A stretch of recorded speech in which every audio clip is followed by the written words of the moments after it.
It's Nolan. What's going on, y'all? It's the kid J Nolan here. Now I'm gonna go ahead and preface this video. I know Math Hoffa's probably somewhere mad at all the content creators that are covering this. I know I spoke about Esso and Hynaken leaving about a year ago. He actually commented on my video and said I was being biased and clearly had an agenda against him or something like that. I want to go ahead and preface this video and let you know, Math, I ain't got nothing against you, bro.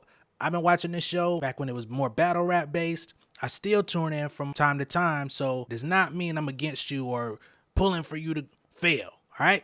Now that we got that out the way, it seems that man of God Sean Bigga has indeed left my expert opinion. He actually did a podcast episode with Esso and Hynaken on the BagFuel podcast. Now, when I opened up YouTube yesterday, that was the last thing I was expecting, was to see all three of them in a photo together looking like they finna do a pod. So at that point, it was pretty apparent that Sean Bigga was no longer in the camp. Now, this interview is close to an hour and a half long. I'm not going to sit here and evaluate everything that was said. You could go watch that for yourself. But some of the footnotes that were covered is, again, people have left the My Expert Opinion podcast because they were not being paid, properly paid, or something to that effect. Just a year ago, it was said that Esso had brought a quote-unquote revolt deal to the table for the My Expert Opinion show. Math Hoffa said that that deal was indeed fake. Esso did address that in this new pod. He said it's not fake. He has connections to people with Diddy and them that were interested in the show. They gave him an offer of around $300,000. He did not accept that offer.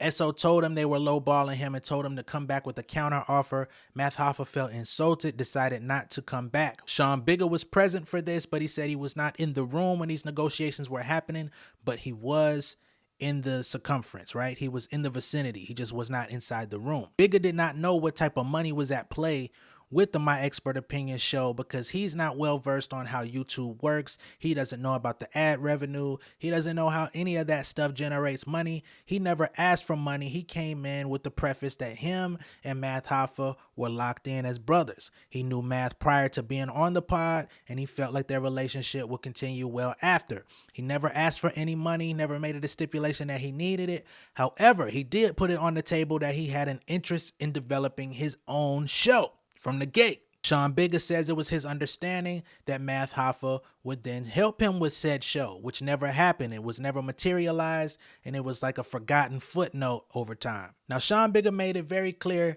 in his perspective, him and Math Hoffa are still locked in as brothers. They've just hit a fork in the road to go separate ways in their journey. There also seems to be a little bit of imbalance of power when it comes to who's who on the show, right? They spoke about a situation where Bimmy came on the show and basically told Math Hoffa that he was Simon Cowell and that everyone else in the room were the stars. They felt like that was foreshadowing in the dynamic. Math Hoffa was like the face that everybody knows. They come to see his reaction. But the real stars of the show, the reason why people really tune in is because of the supporting members of the cast. And they feel like Math Hoffa really wants everything to be centered around him, being that it's his idea, it's his show, it's something that he's developed. And of course, he's the spokesman and the face of the show. Sean Bigga even voiced that some of the celebrity guests that have come on to My Expert Opinion show have voiced that they came to the show specifically because they wanted to meet him. They enjoyed his perspective. They enjoyed that although he didn't speak much, when he did, there was always a meaning and purpose, especially as it pertained to his faith in God and coming back to biblical references. Now, for me personally, I was never that huge of a fan of Sean Bigga and his biblical references. Not that I think it's a bad thing, not that I don't enjoy his perspective. I just felt it was too much. Every time I hear you speak, it should not have to be a reference of God to understand that you're a man of God, that you believe in a higher power, that you believe all your steps have been ordained.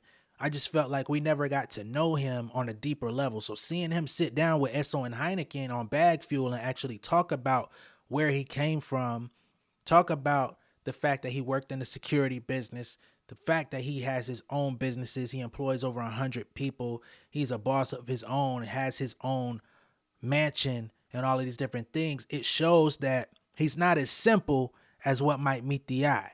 He asked them, when y'all first met me, what did y'all think? He says that a lot of people get the idea that he's the muscle for Math, like the bodyguard or something like that. He says, I'm not a bodyguard. I'm just his friend. I'm his brother. So, of course, if anything popped off, I'm going to make sure we good. but that's not my role. Following up on this security situation, Bigga then reveals that he was the one putting forth the security for the show. So you see, they shoot my expert opinion in a barbershop, right? And this is uptown in Harlem, if I'm not mistaken. It's not in the most safest, gleaming neighborhood, right? So when you got a group of people that's worth money, they're doing a production that's worth money, expensive cameras, lighting, all of this type of stuff going on, you do need some help. So Sean Bigga, with his security company, he was bringing in armed forces, armed police, to make sure that the situation was taken care of outside. Nobody could get in that wasn't invited or that didn't need to be there. He hired multiple officers for every episode of the show, which I couldn't even tell you how many episodes they have up to this point. But from the time he got there up to the time he now left, every episode he was holding it down with the security. Now, Math was paying a fraction of the money. However, whatever was left over was for his company to work out, which means he was technically paying to be a part of the show. Not to mention he wasn't being paid. Not to mention Math never came back and circled the block on his own show. There also seemed to be issues with punctuality when it came to Bigga, right? There would be times where he didn't necessarily show up at the agreed upon time for call, right? And that's a big thing when you're on set. But Sean Bigga says, well, I don't work for you, so there's no way that I could be late. I'm basically showing up as charity. I'm basically donating my time to help you put something together that's benefiting you, and I'm not receiving the benefits. The benefits I am receiving is notoriety, publicity of some sort, but I'm not actually reaping any of the financial benefits that you are, right? I don't even know that you're getting. So I'm coming in just being helpful, but you saying I'm late. I can't be late because I don't work for you. You can't fire me because I don't work for you. That part I did not totally agree with. I feel like when you are working in some sort of production, there is an agreement that's in place. If you're going to be a part of the show, you need to be on time. You need to be early, actually, to make sure that it starts on time. Punctuality is a big deal, especially when you're using a facility that's not owned by you. If you're using somebody else's barbershop and this is where y'all are filming and they're actually, of course, it's after hours, so the shop's not open, but it could be used for anything else, or they could just shut the motherfucker down. So there is a certain line that you shouldn't cross when you're working on something and you're agreeing to be a part of it, because that's what y'all are working on. You showing up late. He says, well, if I'm late, don't let me be on the episode. It's cool. I get that part. But who wants to consistently have that conversation? Is going to become an issue. I also visibly noticed that sometimes Sean Bigga would not be contributing to the conversation overall with some of the guests. He would be on his phone. He would be kind of listening from afar, letting them have their conversation. And whenever it seemed pertinent to talk about God, he would then interject, right? Sometimes I felt like he wasn't really adding a lot of value to the show. Other times it seemed like he was adding immense value, because people would then get involved with that conversation and they would either counter it or they would be in agreement. No matter my perspective on it, there's a lot of people out there that really enjoy Sean Bigga, so I can't say anything against him in that space, but I can say Math wasn't necessarily wrong in expecting you to be on time. Now, what is my assessment of these people leaving Math Hoffa's show, right? There's probably going to be more replacements that come in, and the people that were there before the new replacements, they may eventually fall off the wagon as well. Mecca has been very consistent. We don't know how that's going to play out. Maybe him and Math have a deeper bond. I don't know. It's going to have to remain to be seen, right? But I do believe Math is going through some growing pains. I don't personally think he's just a down bad, rotten person. I don't think his intentions are to do his team wrong. I think he's just learning how to be a businessman in real time. I think some people may be advising him. Maybe he's not taking the right advice. Maybe he's doing things based on his own assessment, based on his own history of conducting business, his understanding of business from battle rap politics coming into this space. But I think sometimes communication is probably a major issue. Dealing with emotion is probably not something that he would rather do. So he doesn't like to talk things out to the level that it may be required. That doesn't mean he doesn't talk things out at all. I just think at a certain point, he would rather say, fuck this shit.